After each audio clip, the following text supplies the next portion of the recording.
And good evening, AP Physics students. Mr. Carson coming at you here, talking about the mechanical equivalent of heat.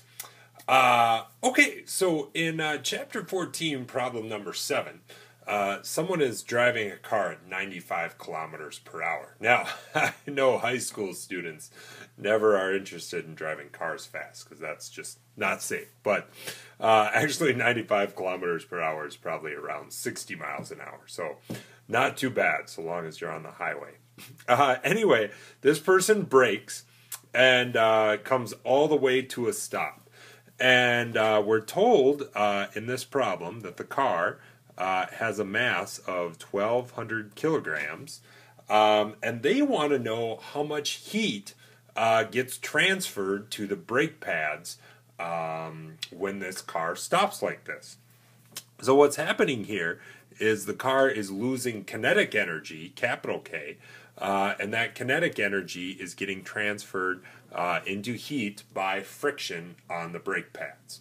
And we want to know how much heat we should expect to be delivered to the brake pads, because if the brake pads get too hot, they can actually deform, and not only could they reduce the life of the brakes in the brake pads, but could also cause brake failure in extreme circumstances. So, how much heat is too much heat to get to our brake pads?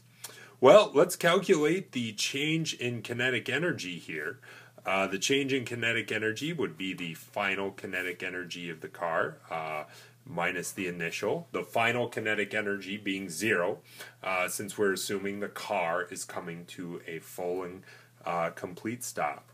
And of course, the initial kinetic energy would be 1/2 m VI squared. So, the loss in kinetic energy here, if we plug in our units here, would be minus 418,000 joules. Now, what happens to that loss of kinetic energy? Well, this would be the amount of heat transferred to the brake pads, all right, and the rotors and the whole braking mechanism. Now, in this problem number 7, they ask for how much heat in calories, kilocalories, would this be. So, we could do a little bit of dimensional analysis here. 1 calorie is 4.186 joules, and of course, there are 1,000 calories in 1 kilocalorie.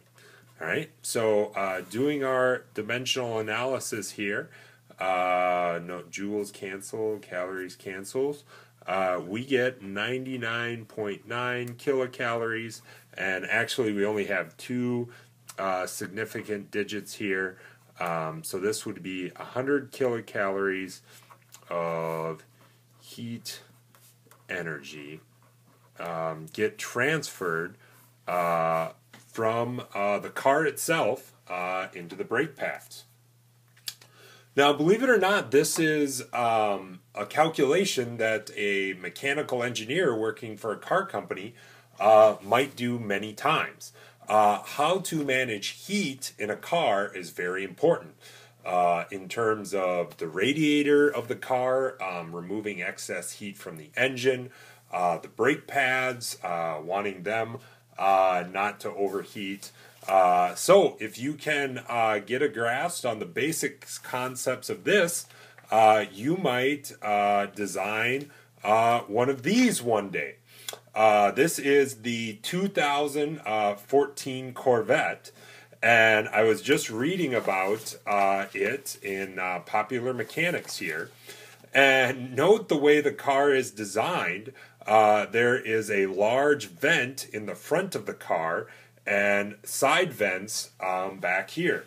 And basically, after reading the article, you find that the vents being in the top of the hood here make the car very aerodynamic. You don't have a large radiator right at the front, which would create a large cross-sectional area and wouldn't be good for the aerodynamics of the car.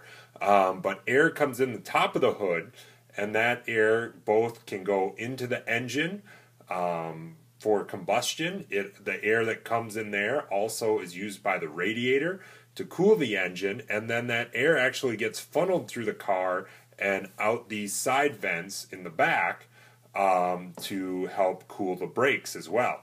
So thermodynamics can be very important when designing any type of not only regular car, but high performance car. So if you can master this stuff here and design an amazing car, you might be able to afford one of these one day. So anyway, nice job, physics students, and we will see you tomorrow.